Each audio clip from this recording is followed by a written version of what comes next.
안녕하세요. 오늘도 찾아주셔서 감사합니다. 오늘은 충청남도 홍성에 거주 중인 볶음자 할머니가 보내주신 사연입니다. 무슨 일이 있었는지 제보된 사연 바로 읽어드리겠습니다. 들어보시고 볶음자 할머니께 따뜻한 위로든 따끔한 조언이든 해 줄 수 있는 말이 있으면 말씀해 주시길 바랄게요. 이야기를 들으시면서 여러분의 경험에 비추어 볼 때 이런 상황을 어떻게 해결하셨는지, 혹은 주변에서 비슷한 경험을 한 분이 계셨다면 그분들은 어떻게 대처하셨는지 공유해 주시면 좋겠습니다. 좋아요와 구독 그리고 알림 설정 눌러주시면 올라오는 사연 함께 들어보실 수 있습니다. 그럼 사연 바로 읽어드리겠습니다. 안녕하세요. 60년이 넘게 인생을 살면서 나름 희노애락을 잘 겪으며 살아왔다고 생각했는데 얼마 전에 저는 인생에서 큰 씁쓸함을 느끼게 되었습니다. 그건 다름 아닌 하나밖에 없는 저희 외아들 때문이었는데요.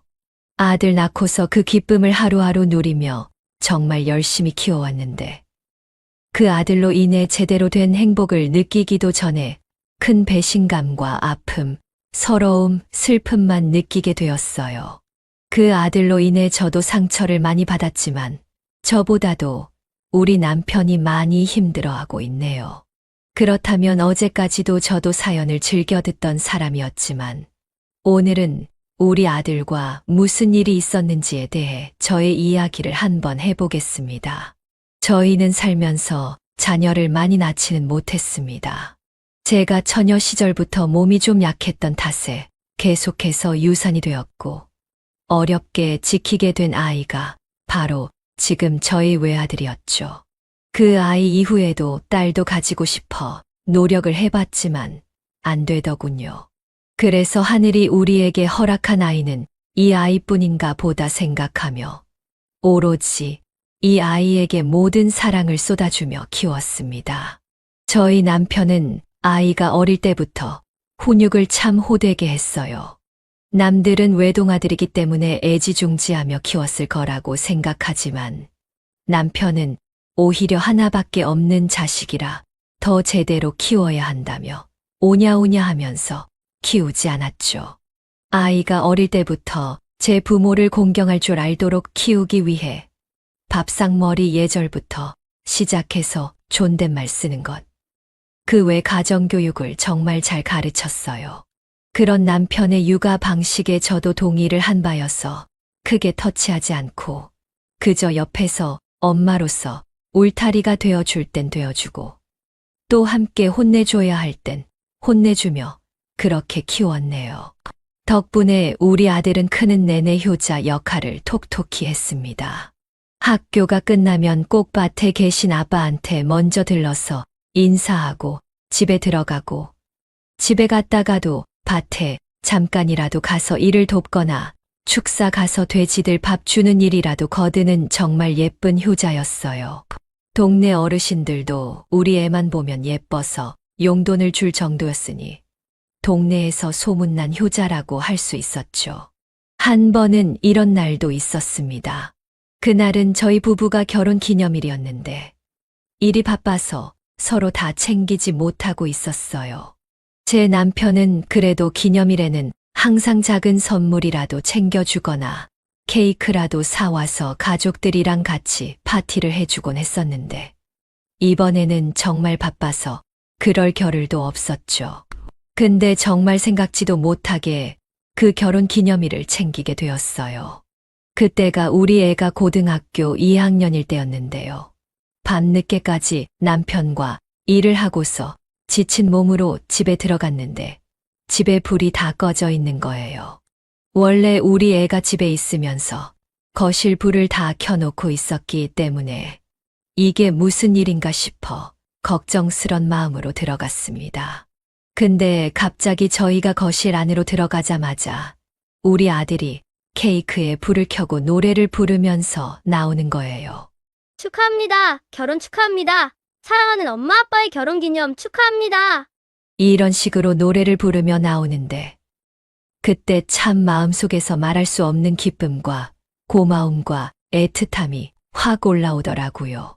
저나 남편 둘 다 생각지도 못한 깜짝 이벤트였기 때문에 그때 느꼈던 감격과 놀라움이 더 2배였던 것 같아요. 그때 무뚝뚝하던 우리 남편이 아들한테 이렇게 이야기를 하더라고요. 아들 고맙다. 아빠가 정말 감동받았다. 우리 아들이 벌써 이렇게 다 커서 부모님 결혼 기념일도 챙겨줄 줄 알고 우리 아들 앞으로도 이렇게 아빠를 대신해서 엄마도 기쁘게 해줘. 알았지? 그리고 이렇게 잘 커줘서 고맙다. 우리 아들. 엄마 아빠 두 분이 제 부모님이라는 게 전 자랑스럽고 좋아해요. 앞으로도 제가 해도 많이 할게요. 두 분 바쁘셔서 오늘 따로 결혼 기념일 못 챙기실 것 같아서 제가 챙겼는데 좋아해 주시니까 뿌듯해요. 엄마 아빠 사랑해요. 앞으로도 저 좋은 아들이 될게요. 그래, 그래, 내 새끼. 엄마도 우리 아들 많이 사랑해. 우리 아들은 이렇게 예쁘고 선했어요. 공부도 착실하게 했고 누구보다도 우리 부부에게는 귀한 보물이었죠. 그렇게 우리 아들은 훌륭하게 잘 커주었고 서울의 명문대를 나오고 대기업으로 취직까지 했습니다. 이미 서울에 있는 유명한 대학을 들어간 것만으로도 우리 동네의 큰 자랑거리였는데 대기업까지 들어가니 온 동네 분들이 축하를 해주셔서 하루는 아예 잔치를 벌이기도 했었어요. 저희 부부도 그때까지만 해도 정말 행복했습니다. 농사를 짓고 돼지를 키우며 힘들고 바쁘게 살았어도 우리 아들 하나 성공한 것만 생각하면 모든 것이 다 괜찮았어요. 그리고 그 뒤로도 이렇게 쭉 행복할 줄만 알았죠. 근데 웬걸요. 그 보석 같던 아들이 장가를 들고 나서부터 우리 부모와 자식 간의 사이는 완전히 깨져버리고 말았습니다. 물론 처음부터 그런 건 아니었어요. 취직을 하고 얼마 안 되어 아들이 결혼을 하고 싶다고 이야기를 해왔고 상대는 회사 안에서 지인이 소개를 시켜줬다는데 미용실에서 헤어 디자이너로 일을 한다는 사람이라고 하기에 궁금하더군요. 요즘 젊은 애들 헤어 디자이너 많이 한다고 하는데 우리와는 다른 일을 하는 아이가 궁금하기도 하고 또 아들이 그렇게 예쁘고 착하다고 칭찬을 많이 해서 설레고 궁금한 마음으로 보자고 했습니다. 그렇게 저희가 사는 집으로 내려와서 인사를 하는데 정말 애가 예쁘장하게 생겼더라고요. 미용실에서 일하는 애답게 머리도 예쁘게 잘 만지고 화장도 해서 왔는데 참 예뻐 보였습니다. 게다가 대화를 해보니 여자애가 당찬 부분도 있는 것 같고 세심하고 조심성 많은 우리 아이와는 다르게 대장부 같은 기질이 있어 보여서 더 좋았죠. 게다가 하는 짓도 예뻤어요. 보니까 고기를 좋아하나 보네. 있어봐, 고기 더 가져다 줄게요. 어머, 아니에요, 어머님. 제가 직접 가져다가 먹을게요. 왜 힘드시게 일어나세요? 어디에 있어요? 주방 위치만 알려주시면 제가 더 가지고 올게요. 그리고 더 필요한 반찬 있으시면 더 말씀해주세요. 가는 길에 제가 가지고 오면 되니까요. 이런 식으로 이야기를 하는데 참 가정교육 잘 받고 컸구나라는 것이 느껴졌어요. 여러모로 마음에 드는 부분이 많아서 저희 부부는 반대하지 않고 결혼을 허락했습니다. 집은 남편이 해주었어요. 그쪽에서 혼수는 알아서 챙겨온다고 해서 따로 신경 쓰진 않았는데 집은 그래도 신혼이어도 좋은 곳에서 시작하라고 서울의 괜찮은 곳으로 32평 아파트를 하나 장만해 주었죠. 둘이서 살기에는 넉넉한 집이라 며느리도 그렇고 아들도 그렇고 정말 좋아하더라고요. 저도 남편도 하나밖에 없는 아들과 며느리가 좋아하는 걸 보면서 장만해 주길 참 잘했다는 생각을 했고요. 하지만 딱 거기까지였어요. 아들과 며느리로 인해서 우리 부부에게 행복한 날들이 지속될 거라는 기대는 그때부터 조금씩 깨지고 있었습니다. 결혼식까지는 모든 것이 완벽하고 순조로웠어요. 제 아들과 며느리는 많은 사람들의 축복 속에서 결혼을 할 수 있었고 저희는 아이들의 결혼식을 마치고 다시 시골로 내려와 일상으로 돌아왔죠. 그리고 그날로부터 저희 부부의 후회와 아픔이 시작되었습니다. 아들 부부가 신혼여행을 마치고 돌아와 처음 저희 집으로 오는 날이었어요. 저는 며느리를 자주 만나지 못했기 때문에 무엇을 좋아하는지 몰라 결혼 허락을 받으러 온 날 맛있게 먹었던 걸로 기억나는 음식들 위주로 해서 준비를 해 놓았죠. 고기에 잡채, 요즘 애들이 좋아한다는 음식들을 위주로 이것저것 준비를 많이 해놨습니다. 근데 애들이 오기로 1시간이 다 지나가는데도 안 오는 거예요.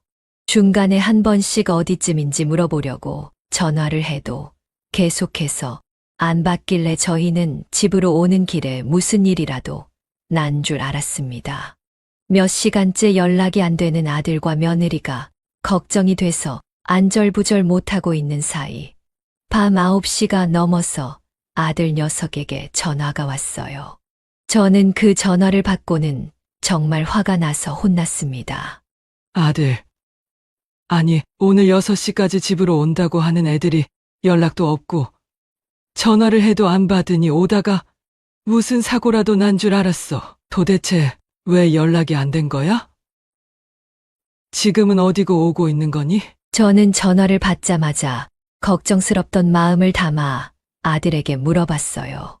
근데 돌아오는 대답이 황당 그 자체였죠. 엄마, 그게 있잖아요. 우리가 오늘 가려고 했는데 마누라가 갑자기 피곤하다고 해서 못 가게 됐어요. 전화를 드리려고 했는데 이것저것 하다 보니까 깜빡했어요. 전화할 틈도 없이 나가서 밥 먹고 이제 막 들어와서는 엄마한테 부재중 전화 와 있는 거 보고 전화드려요. 저는 아들 녀석이 지금 우리한테 오고 있는 것도 아니고 집에서 전화를 했다는 사실도 황당했는데 약속을 못 지킨 이유와 이제야 전화를 한 이유들이 모두 너무나 납득이 안 되고 황당하기만 했어요. 뭐야? 아니 넌 지금 그게 말이 된다고 생각하니? 피곤해서 못 왔다니. 너네 온다고 하루 종일 얼마나 많은 음식들을 차려놨는지 알기나 해? 그리고 넌 못 오면 못 온다고 바로 전화를 했었어야지. 이것저것 하다가 연락을 못 했다는 게 말이나 되는 소리냐? 그게 지금 네 아빠는 오늘 일도 안 나가시고 집에서 하루 종일 너네 기다리셨어. 거기다 연락이 안 돼서 지금 경찰서로 전화까지 해봐야 하나 얼마나 고민을 하고 있었는데 그게 도대체 무슨 황당한 소리야? 죄송해요, 엄마. 전화를 진작에 했어야 했는데 집으로 갑자기 장모님이 오셔서 그래서 저녁 대접해드리고 들어오느라 저희도 늦게 들어오고 연락도 못하고 그랬어요. 죄송해요, 정말. 뭐? 내가 진짜 살다 이런 푸대접은 또 처음 받아본다. 넌 이제 장가 갔다고. 이 어미랑 애비는 안중에도 없고 장모만 네 부모인 거냐? 그것도 우리 집에 오기로 한 애들이 그거 다 무시하고서 갑자기 찾아온 장모 밥 사주느라 연락도 없이 안 왔다는 게 그게 말이 되는 소리냐고? 나 참 황당하다 못해 말이 안 나온다. 됐고 세아가 얼른 바꿔라. 내가 아무리 결혼한 지 얼마 안 되어서도 할 말은 좀 해야겠다. 엄마, 왜 그러세요? 저한테 뭐라고 하시면 되지 왜 며느리까지 잡으려고 그래요. 제가 다 들을게요. 그리고 다음 주 주말에는 꼭 갈 테니까 기다리고 계세요. 음식도 하지 마시고요. 밥은 밖에 나가서 먹으면 되는데 뭐하러 그렇게 음식을 많이 하셨어요. 그거 그냥 동네 분들하고 나눠 드시면서 잔치하세요. 저희는 다음 주에 갈 테니까. 저 오늘 장모님 모시고 다녀서 좀 피곤하니까 이만 전화 끊을게요. 오늘 일은 정말 죄송해요. 아들 녀석은 어이가 없게도 며느리에게 한마디 하려던 저희 시도도 모두 다 묵살시켜 버렸어요. 정말 이게 내가 알고 있던 우리 아들이 맞나 싶더라고요. 아무리 아들 녀석들 장가가면 다 제 마누라 편이라고 하지만 이건 결혼 초부터 해도 너무했습니다.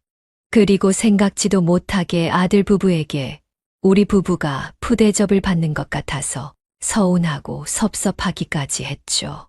남편한테도 이야기를 했더니 역시나 남편은 제 얘기를 듣자마자 노발대발 하더라고요. 저희 남편이 찾아가 가만 안 둔다는 걸 제가 겨우 말려 진정시킬 수 있었죠.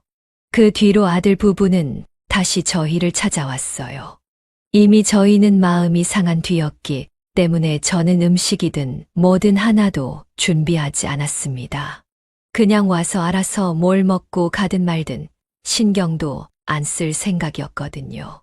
근데 며느리가 와서는 저희를 푸대접했던 게 미안하고 양심에 찔렸는지 굉장히 사근사근 잘하더라고요. 어머님, 아버님, 지난번에 못 와서 정말 죄송해요. 제가 진짜 오고 싶었는데 갑자기 몸이 너무 안 좋은 거예요. 그래서 올 수가 없었어요. 됐다. 그 몸 안 좋은 정신에 엄마가 오니 또 외식해서 밥은 넘어갔나 보지? 저는 서운한 마음에 독서를 뱉었어요. 그랬더니 순간 며느리가 당황하더군요. 아, 그건 저희 엄마가 제가 몸이 안 좋다고 하니까 오셔서 잠깐 저 봐주신 거예요. 우리 어머니 많이 서운하셨구나. 아유, 죄송해요, 어머님. 대신 저희가 오늘 나가서 맛있는 거 사드릴게요. 며느리는 정말로 미안했던 건지 저희한테 계속해서 미안하다고 하면서 잘하려고 하더라고요. 거기에서 반성을 많이 하고 있나 보다 싶어서 저희도 마음을 풀었습니다.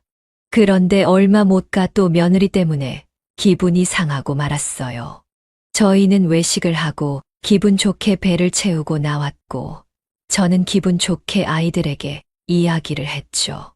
아이고, 배부르다. 덕분에 만난 거 잘 먹었다. 오늘 토요일인데 너네 바로 올라가기 피곤하면 오늘은 우리 집에서 자고 내일 올라가. 괜히 또 서울까지 올라가느라고 너무 무리하지 말고. 저는 아무렇지 않게 이야기를 했는데 저의 가벼운 제안에 갑자기 아들이 며느리 눈치를 살살 보는 것 같더라고요.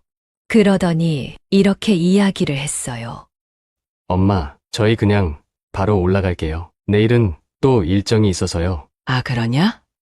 그래도 피곤할 텐데 집에서 쉬었다가 내일 일찍 올라가지 그래. 오늘은 내려오는데도 일찍 출발해서 피곤할 거 아니야. 아니면 잠깐 눈만 좀 붙이고서 좀 더 늦게 출발하던지. 졸음운전하면 큰일 난다. 저는 애들을 생각해서 한 번 더 이야기를 했습니다.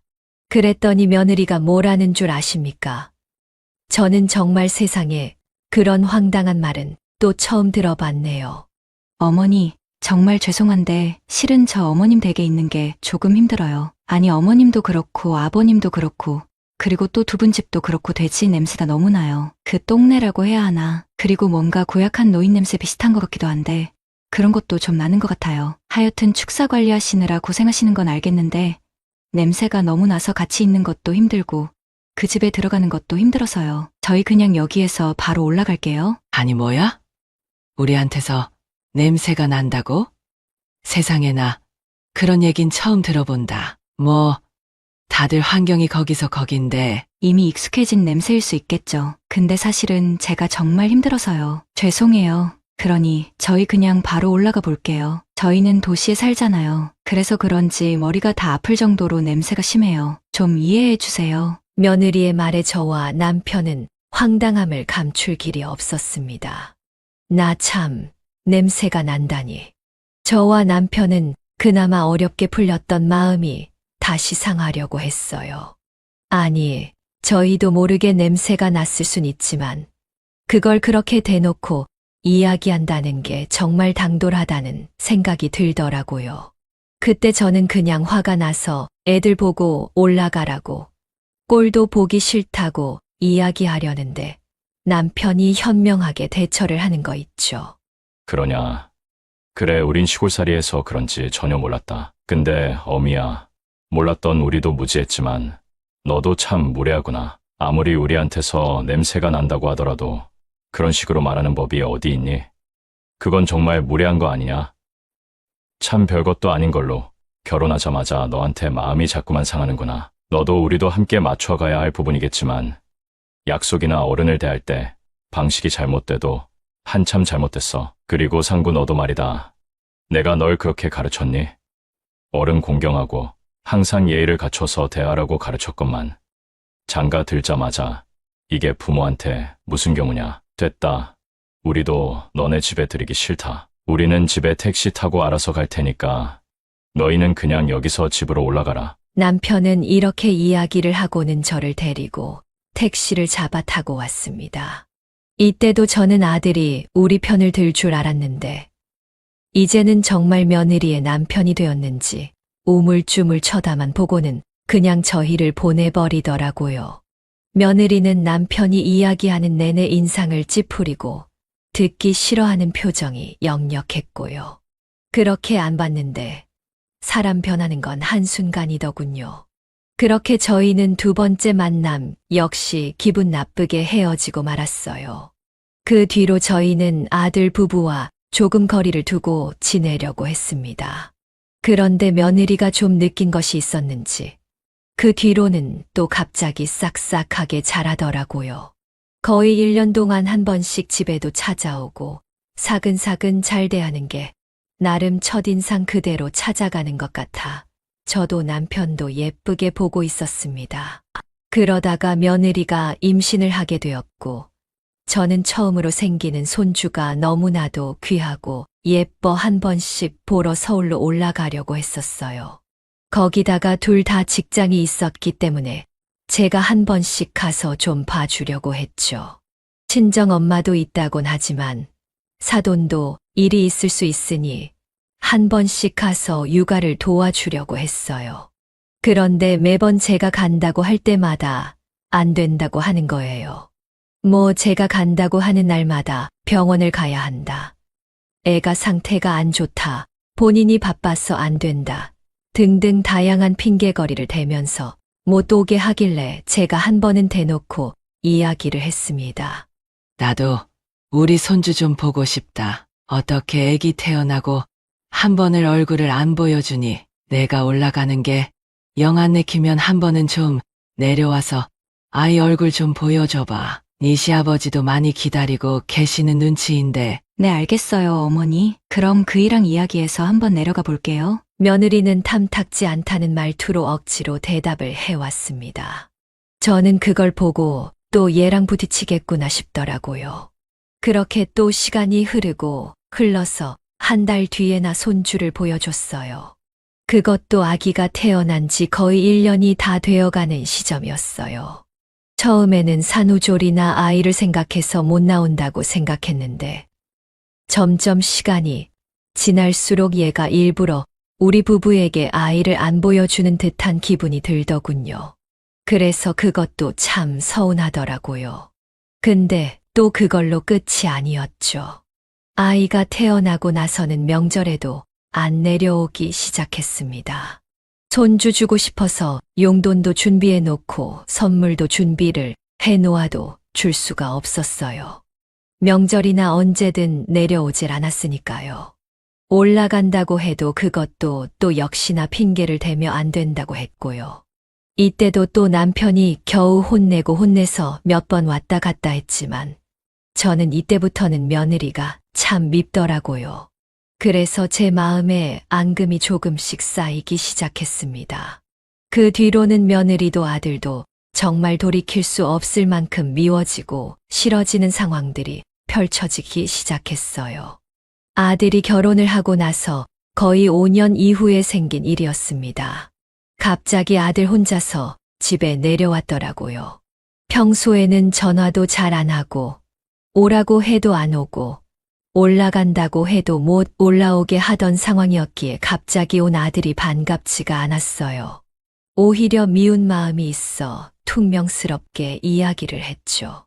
여긴 갑자기 어쩐 일이냐? 그렇게 얼굴 보여달라고 할 때는 안 보여주더니만 아예 어미 애비랑은 연 끊고 살려는 거 아니었어? 아이, 엄마, 왜 그러세요? 서울에서 살다 보니까 바쁘고 사정이 이래저래 많아서 올 수가 없었어요. 그쪽으로 모실 수도 없었고요. 이해 좀 해주세요. 뭐 얘는 맨날 우리 쪽만 해야 한다니.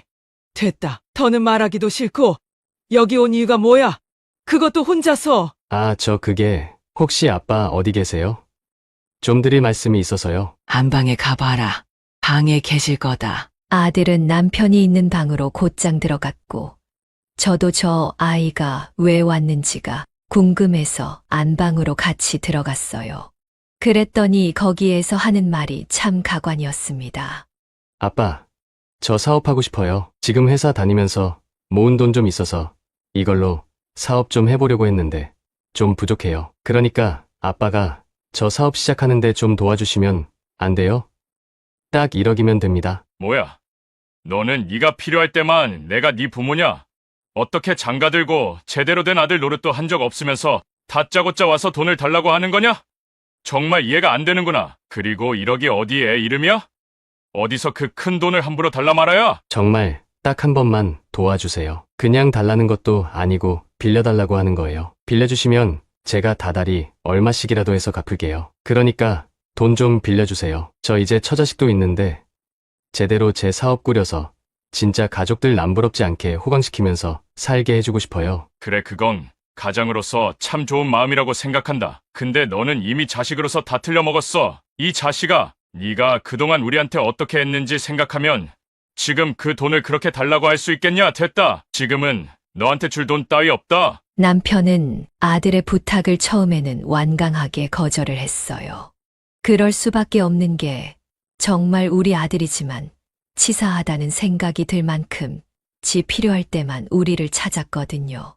저도 남편의 말에 동의를 하고 그날은 그렇게 아들을 돌려보냈어요.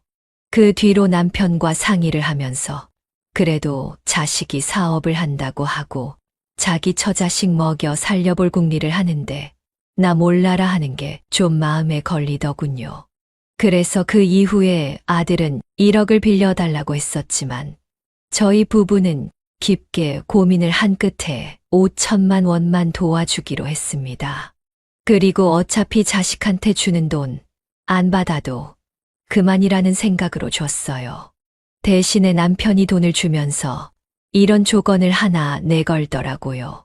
자, 내가 이 돈 주는 대신에 조건이 딱 한 가지 있다. 너네 엄마 무시하지 마라. 명절 때마다 꼬박꼬박 찾아와서 인사드리고 손주 얼굴도 보여드리면서 자식 노릇 톡톡히 해. 그거 안 지키면 나도 이 5천만 원 너한테 줄 수 없다. 아이, 아빠 당연하죠. 알았어요. 저희 이제는 명절 때마다 꼬박꼬박 찾아뵐게요. 정말이에요. 아빠 정말 감사합니다. 아들은 그래도 아직까지 다 변해버린 건 아니었는지 그 돈을 받고는 착실하게 약속을 지켜 나갔어요.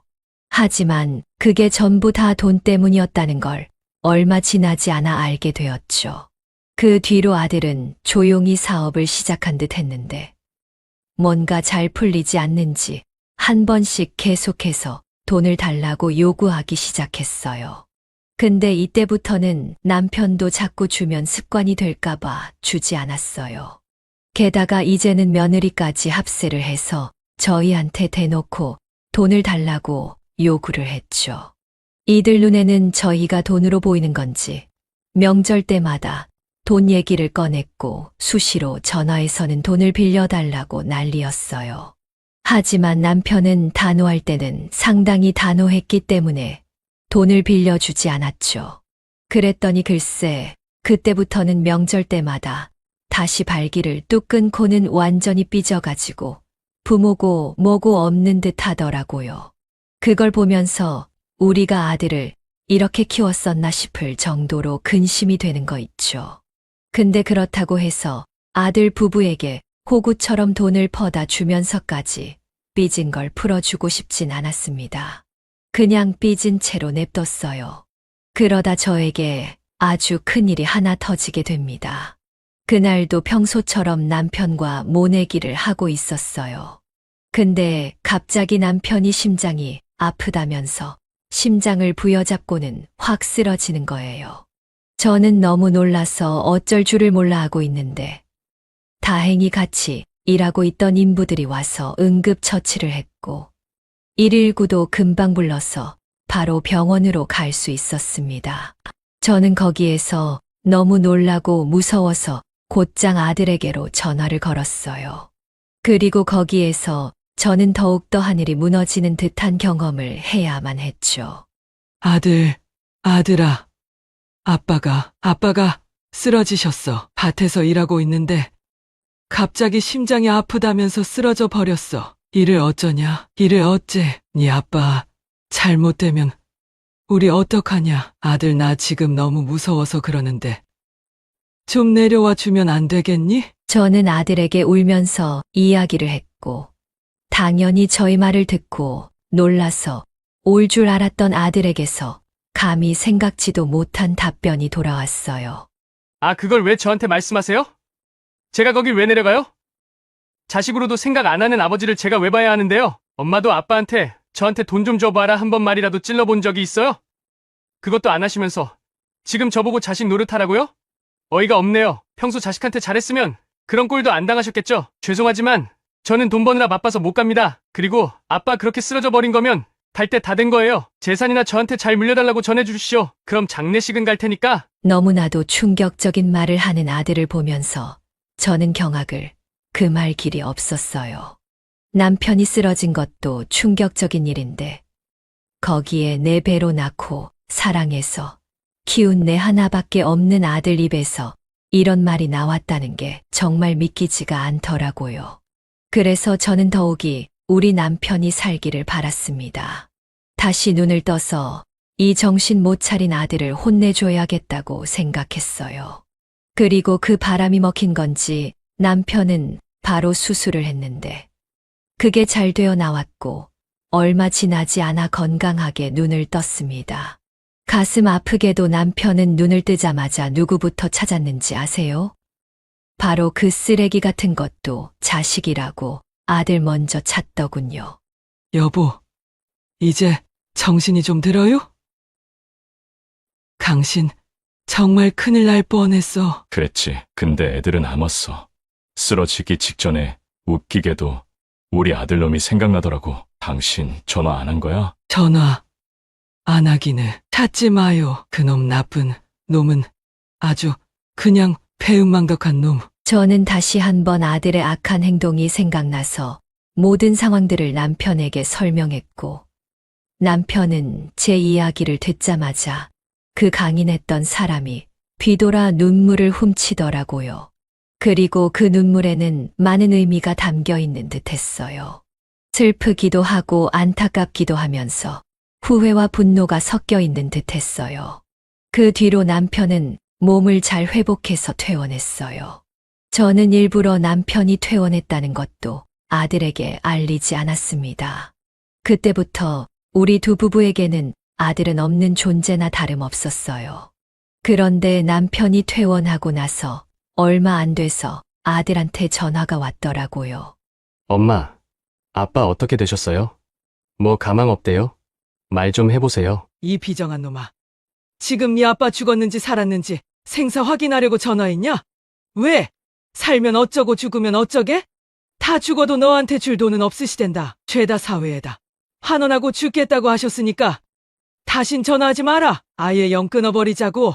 아빠도 그렇게 말씀하시니까 그렇게 알고 다신 연락하지 마. 저는 아들에게 화만 잔뜩 내고는 전화를 끊어버렸습니다.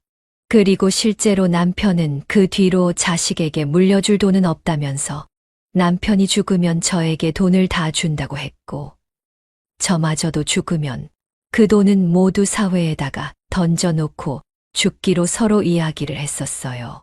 그렇게 통화를 한 뒤로 둘이서 적적하게 지내고 있는데 이번에는 또 며느리가 갑자기 집으로 찾아왔어요. 들어올 때는 막 깜짝 놀란 사람처럼 헐레벌떡 들어오더라고요. 아버님, 어머님, 괜찮으세요? 아니, 이게 다 어떻게 된 일이에요? 저 이제 알았잖아요. 아니, 남편이 오늘 아침에서야 저한테 아버님 이야기를 하는 거 있죠. 아버님 좀 어떠세요? 아직도 많이 안 좋으세요? 저 정말 깜짝 놀랐어요. 네가 여기는 어쩐 일이냐? 남편은 탐탁지 않게 쳐다보며 이야기를 했습니다. 왜 오긴요? 아버님 걱정돼서 달려왔죠. 지금은 괜찮으신 거예요? 쓰러지셨었다면서요. 됐다. 괜찮다. 신경 쓸 것 없으니 올라가 봐. 제가 어떻게 올라가요? 여기 우리 어머니, 아버님 손주도 데리고 왔으니까 손주 보면서 좀 쉬고 계세요. 제가 얼른 밥 차려드리고 집 청소도 싹 해드릴게요. 며느리는 막무가내로 손주를 들이밀더니 갑자기 저희 집 청소와 식사 준비를 하기 시작했습니다. 아무리 하지 말라고 해도 소용이 없었어요. 그렇게 이틀을 집에 있더니 이틀째 밤이 돼서야 본색을 드러내더라고요. 어머님 손주 너무 예쁘죠? 아버님, 다시 새 인생 사시는 소감이 어떠세요? 우리 손주 못 볼 거라고 생각하니까 슬프진 않으셨어요? 그런 게 어딨냐. 이미 난 자식이고 뭐고 다 없는 사람으로 치고 살기로 했는데 그런 거 전혀 없었다. 에이, 아버님도 참, 말씀 서운하게 하신다. 왜 아버님이 자식이 없어요? 이렇게 자식도, 며느리도, 손주도 버젓이 살고 있는데. 저 그래서 말인데요, 아버님. 저희 한 번만 좀 도와주시면 안 될까요? 실은 그의 지금 회사가 어려워서 직원들 월급도 못 주고 있어요. 그러니까 조금만 도와주시면 안 될까요? 뭐야, 결국 또 돈 얘기냐? 너네는 어찌 된 게 우리만 보면 돈 얘기밖에 못해. 할 얘기가 그렇게 없는 거냐? 정말 너무한다. 너네 어떻게 인간들이 이래? 아버님, 지금 그이 오고 있어요. 제발 한 번만 도와주세요. 정말로 사정이 안 좋아서 그래요. 며느리는 본격적으로 남편의 바지가랑이를 잡고는 늘어지기 시작했어요. 저는 옆에서 보다 못해서 며느리를 확 떼어놓고 말했어요. 야, 당장 우리 집에서 나가. 너네 같은 짐승들은 우리가 키운 적이 없어. 그러니까 당장 나가라고. 아직은 큰 무리를 하면 안 되는 남편을 대신해서 제가 소리를 지르며 며느리를 쫓아내려고 했고, 그때 딱 아들이 도착했는지 큰 소리가 나는 걸 밖에서 듣고는 헐레벌떡 들어오더라고요. 그리고는 저희 앞에 무릎을 꿇었습니다. 엄마, 아빠, 제발 한 번만 도와주세요. 내가 며칠 전에 그런 건 진짜 개새끼였어요. 다 진심 아닌 거 아시잖아요. 나 정말 돈 필요한데 엄마랑 아빠가 나 몰라라 하니까 그래서 나도 서운해서 그랬다고요. 뭐, 서운해서? 아빠가 죽든 말든 상관없고 재산 주면 그때 장례식에나 오겠다고 그따위로 이야기한 거냐? 너 참 사람이 덜 됐구나. 우리가 널 잘못 키워도 한참 잘못 키웠어. 다 필요 없다. 너네한테 줄 돈 없어. 이 생각 절대 안 바뀌니까 썩 꺼져. 남편은 아이들에게 아직 약한 몸으로 화를 냈고, 이러다가 또 남편이 일이라도 생길까봐 저는 얼른 주방으로 가서 큰 볼에 물을 잔뜩 감아서는 아들 부부에게 확 뿌려버렸습니다. 아, 차가워. 뭐 하시는 거예요? 뭐 하시는 거예요, 지금? 뭐 하긴 뭐해? 당장 우리 집에서 나가라는 말 못 들었어? 꺼지라고. 너 나한테 줄 돈 없다고. 저는 물에 빠진 생쥐꼴이 된 아들 부부에게 소리를 쳤죠. 그랬더니 이제는 또 돌변해서 아들이 이러는 거예요. 에이 진짜 더러워서 진짜 됐습니다. 저도 그럼 더는 엄마 아빠 볼 일 없을 것 같습니다. 정말 너무들 하십니다. 똥내라는 지겨운 집구석. 가자 여보. 아들은 또 한 번의 충격적인 소리와 함께 방에서 자고 있던 손주를 안고는 며느리와 집을 나가버렸어요. 저는 아들의 모진 행동을 보고는 정말 내 아들이 맞나 싶어 남편을 부둥켜 안고 한참을 울었네요. 남편도 우리 아들이 어쩌다 저렇게 됐는지 모르겠다며 정말 많이 힘들어 하더라고요. 그 뒤로는 아들과는 전혀 연락도 하지 않았습니다. 그렇게 거의 1년의 시간이 지났어요. 그 뒤로 저희 부부와 아들 부부는 전혀 어떠한 소통도 하지 않았고요. 그런데 어느 날 모르는 번호로 전화가 왔더라고요. 그래서 그 전화를 받았더니 그건 다름 아닌 1년 동안 소식이 없던 아들의 전화였습니다. 아들의 목소리는 촉촉하게 젖어 있었고 얼마나 피폐하게 살았는지 목소리가 쩍쩍 갈라져 말도 제대로 못하더라고요. 그리고 그 전화를 해온 내용도 참 기가 막혔습니다. 엄마 저 아들이에요. 엄마 죄송해요. 제가 정말 죄송해요. 저 사업 쫄딱 망했습니다. 엄마 아빠 집에서 그렇게 나와서 몇 개월 안 돼서 망했는데 글쎄 애 엄마가 애 데리고 도망가 버리는 거 있죠. 그 뒤로 직원들 월급 해결 못해서 지금은 신용불량자 신세가 되어버렸어요. 어쩌다 이렇게 됐는지 제가 진짜 너무 외롭고 힘든데 엄마 아빠한테 한 행동 때문에 염치가 없어서 전화를 못하고 있었어요. 정말 죄송합니다. 제가 다 잘못했어요. 엄마 진짜 내가 머리가 어떻게 됐었나 봐요. 사실은 그 여자 때문에 내가 다 이렇게 된 거예요. 처음부터 그랬어. 그 여자가 자꾸만 엄마 아빠 집에서 냄새나서 못 가겠다고 하고 뭐만 하면 돈 좀 받아오라고 하고 실은요. 그때 아빠가 준 5천만 원 그것도 내 사업에 들어간 게 아니라 그 여자 일하던 미용실에 지분 받고 투자한다고 해서 들어간 돈이었어요. 나는 정말 땡전 한 푼 없이 맨 땅에 헤딩하는 격으로 사업 시작한 건데 이렇게 망해버렸어요. 엄마 나 진짜 어떡해요. 정말 너무 힘들어요. 저는 아들의 전화를 들으면서 어떠한 말도 해줄 수가 없었어요. 그저 눈물만 계속 나더라고요. 저는 그대로 전화를 끊고는 남편에게 이야기를 했지만 남편은 남편대로 또 완강했어요. 아들이 다시 제대로 정신을 차리기 전까지는 아들을 절대 도와주지 않겠다는 거예요. 그래서 또 한 번 아들에게 전화가 왔길래 이번에는 아버지한테 와서 직접 사죄드리라고 전달했습니다. 그랬더니 집에 또 찾아왔더라고요. 아들의 몰골은 말이 아니었어요. 얼굴에 수염은 잔뜩 나 있고 옷은 후줄근해 보기가 다 안타까울 정도였답니다. 아빠, 정말 죄송합니다. 제가 진짜 미쳤었어요. 이 불효자를 용서해 주세요. 제가 다 잘못했습니다. 아빠, 정말 저 다신 사업이고 뭐고 손 안 댈게요. 그러니 저 다시 아들로만 좀 받아주세요. 저 다시 예전처럼 효자로 살게요. 사람 변하는 거 한순간이라고 하지만 다시 옛날로 돌아오는 건 한순간이 아니라 훨씬 더 먼 길을 돌아야 하는 법이야. 나는 이제 네 말을 도저히 못 믿겠다. 다시 내 아들로 인정받고 싶으면 어디 3년 동안 노력해봐. 네가 진짜 변했다고 생각이 들면 그때는 내 아들로 다시 받아주마. 지금은 어림도 없다. 꼴도 보기 싫으니까 당장 집에서 나가라. 남편은 여전히 완강하게 아들을 매정하게 대하고 있었습니다. 저는 안타까웠지만 남편의 심정이 이해가 되었기에 아들에게는 우선 돌아가라고 했습니다. 그 뒤로도 아들은 여전히 힘든 생활을 유지하고 있었지만 남편은 일절 돌아보지 않았어요. 가끔 저한테는 전화가 와서 100만 원만 도와달라, 200만 원만 보내줘라 하고 있는데 저도 그건 받아주지 않고 있네요. 또 돈을 주면 다시 정신 못 차리고 남한테 의지만 하고 괴롭힐 것이 뻔했기에 일절 도와주지 않고 있어요. 하지만 마음이 짠하고 아픈 건 사실이네요. 그래서 가끔씩 아들이 혼자 사느라 새로 들어간 집으로 반찬들은 보내주고 있어요.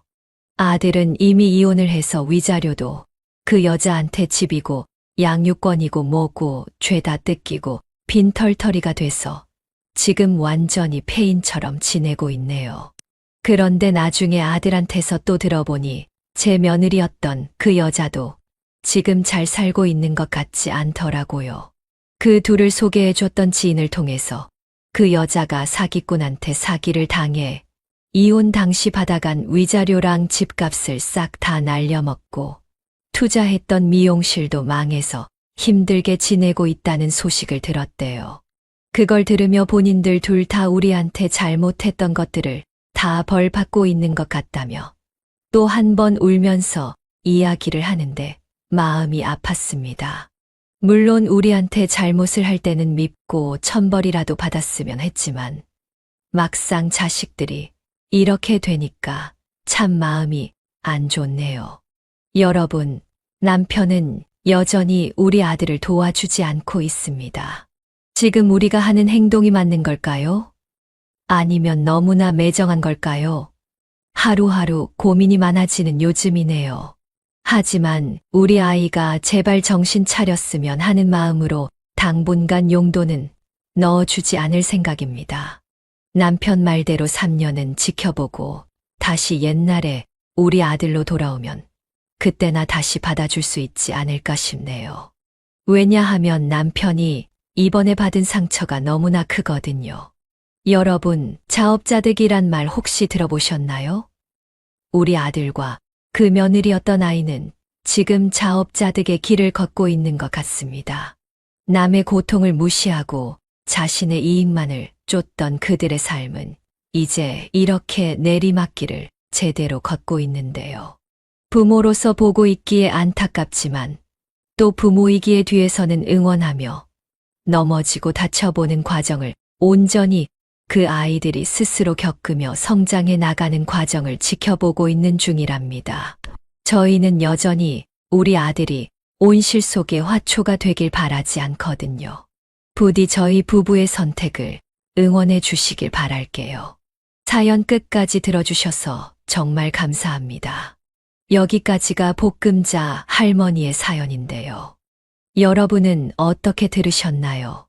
이 사연은 볶음자 할머니가 보내주신 사연으로 사연자님의 입장에서 작성되어서 볶음자 할머니님께 유리하게 작성되었을 수도 있습니다.